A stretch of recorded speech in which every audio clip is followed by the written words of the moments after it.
అయోధ్య రాముల వారిని తలుచుకోకుండా ఉండలేము. అలాగే అయోధ్య పూజా సామాగ్రి కూడా వాడకుండా ఉండలేము. అయోధ్య పూజా సామాగ్రి వాడండి, మీ పూజని పరిపూర్ణం చేసుకోండి. డీలర్షిప్, డిస్ట్రిబ్యూషన్, హోల్సేల్ కై సంప్రదించవలసిన నంబర్లు.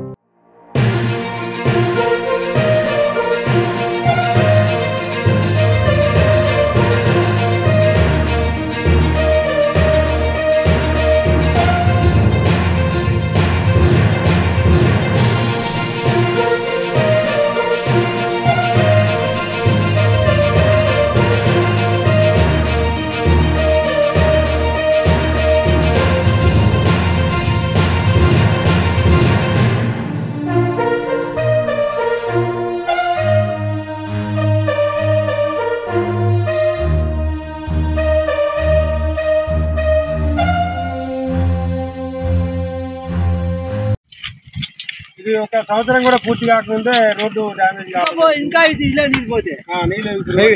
హెవీ లోడ్ ప్రాబ్లం వల్ల ఇది జరుగుతుంది. 60 నుంచి 70 టన్నుల లారీలు వస్తున్నాయి. ఈ లారీలు రావడం ఎవరు వెయిట్ వల్ల ఈ రోడ్డు సంవత్సరం కూడా కాలేదు, ఇది డ్యామేజ్ కావడం జరిగింది.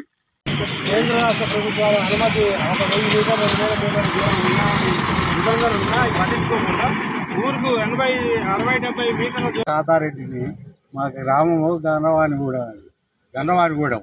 ఇందులో దగ్గర అందాదగా 14 బట్టీలు అంటే 14 బదులు 140 ఎకరాల్లో మట్టి అయితేంది, కాలుష్యం పొత్తు అయితేంది, బూడిద అయితేంది, ఈ రోడ్డు మీదగానే పోతుంది.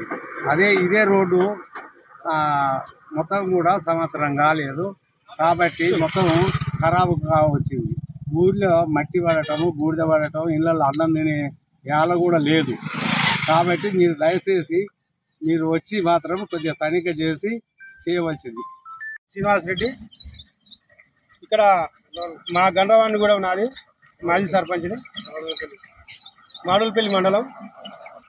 అయితే ఇక్కడ గత కొన్ని సంవత్సరాలుగా ఇటుక బట్టీలు బాగా ఉండడం జరిగింది. ఈ ఇటుక బట్టీల లోడ్లకు 60 నుంచి 70 టన్నుల లారీలు ప్లేస్తో రావడం జరుగుతుంది. ఈ లారీల వల్లనే ఈ సంవత్సరం కూడా కాలేదు రోడ్డు వేసి, ఈ రోడ్డు ఇంకొక 6 నెలలు సంవత్సరం అయితే ఎక్కడెక్కడ ఖరాబ్ అయ్యే అవకాశం ఉంది. కాబట్టి సంబంధిత అధికారులు ఆర్ఎన్బి కానివ్వండి, ఇంకా వేరే మైనింగ్ వాళ్ళు కానివ్వండి, సంబంధిత అధికారులంతా చొరవ తీసుకొని ఈ ఇటుక బట్టీలు దానివల్ల ప్రజలకు చాలా హాని కలుగుతుంది దుమ్ము ధూళి వల్ల. మొన్న మా గ్రామంలో కంటి వెలుగు ప్రోగ్రాం కండక్ట్ చేస్తే 70% మందికి కంటి సమస్యలు ఉన్నాయని చెప్పడం జరిగింది.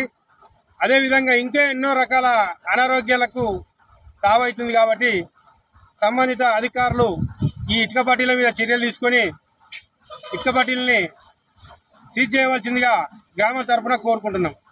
మా గ్రామం తరఫున అనేక సార్లు మా గ్రామం తరఫున తీర్మానం కూడా చేయడం జరిగింది, గ్రామ పంచాయతీ తీర్మానం కూడా చేయడం జరిగింది ఇటుక బట్టీలు అవసరం లేదని.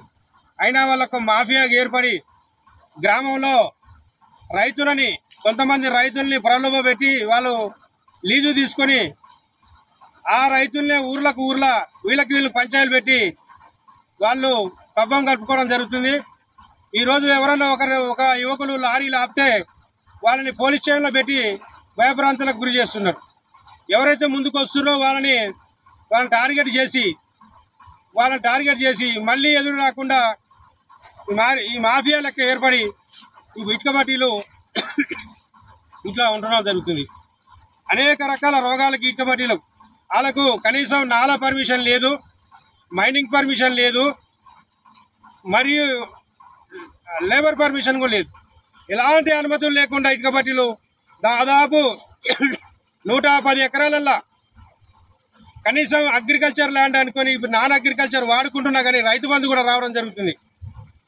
ఇదే విధంగా అగ్రికల్చర్ కానీ ఎంఆర్ఓ రెవెన్యూలు కానీ ఇటు భూమిని సర్టిఫైడ్ చేసి ఇది అగ్రికల్చరా నాన్ అగ్రికల్చర్గా ఉంది కాబట్టి నాన్ అగ్రికల్చర్ కింద పెట్టి రైతు బంధు రాకుండా ఆపడానికి అవకాశం ఉంది. కాబట్టి ఆపాలని మేము కోరుకోవడం జరుగుతుంది. అయోధ్య రాముల వారిని తలుచుకోకుండా ఉండలేము. అలాగే అయోధ్య పూజా సామాగ్రి కూడా వాడకుండా ఉండలేము. అయోధ్య పూజా సామాగ్రి వాడండి, మీ పూజని పరిపూర్ణం చేసుకోండి. డీలర్షిప్, డిస్ట్రిబ్యూషన్, హోల్సేల్ కై సంప్రదించవలసిన నంబర్లు.